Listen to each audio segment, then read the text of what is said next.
Mit-tielet set ta' testijiet bħal fiż-żewġ testijiet l-oħra tal-kolonni tal-konkrit fil-bini tal-emerġenza fl-isptar Mater Dei irriżulta li l-kolonni huma ta' livell ferm inferjuri mill-standards.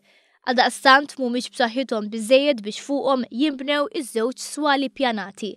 B'hekk din il-ġimgħa se tibda ħidma u se jkunu qed jitpoġġew strutturi temporanji li jsaħħu din l-istruttura. Dan filwaqt li l-Gvern se jkun għaddej b'aktar testijiet. Fil-fatt il-Gvern qabbad kumpanija barranija li tispeċjalizza f'dan il-qasam li se tagħmel site survey dettaljat tal-emerġenza kif ukoll analiżi fuq l-isptar kollu. Il-Gvern se jkun qed jara li s-sigurtà tal-pazjenti u l-ħaddiema tibqa' priorità. Il-health and safety għal dan il-Gvern huwa priorità, huwa number one priority.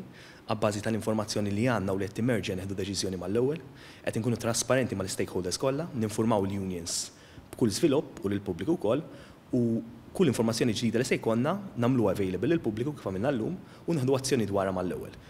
Issa li ġew stabbiliti dawn il-fatti, il-Gvern identifika żewġ siti alternattivi oħra l-bini ta' swali l-ġodda f'Mater Dei.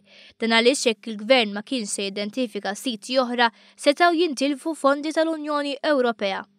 Il-proġett ta' 11.2 miljun euro se jiġi finanzjat 85% minnu mill-fondi Ewropej u rrid jitlesta bil-fors ta' Ġunju li ġej.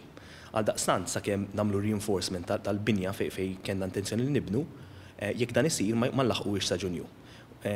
Iddeċidejna mal-ewwel li ma nistgħux nitilfu dal-fondi, għaldaqstant sibna żewġ siti alternattivi ġewwa Mater Dei. Il-Gvern se jkun qiegħed iwaqqaf ukoll bord ta' inkjesta esterna li ser ikollu rwol li jistabbilixxi il-fatti u kif seħħew l-affarijiet.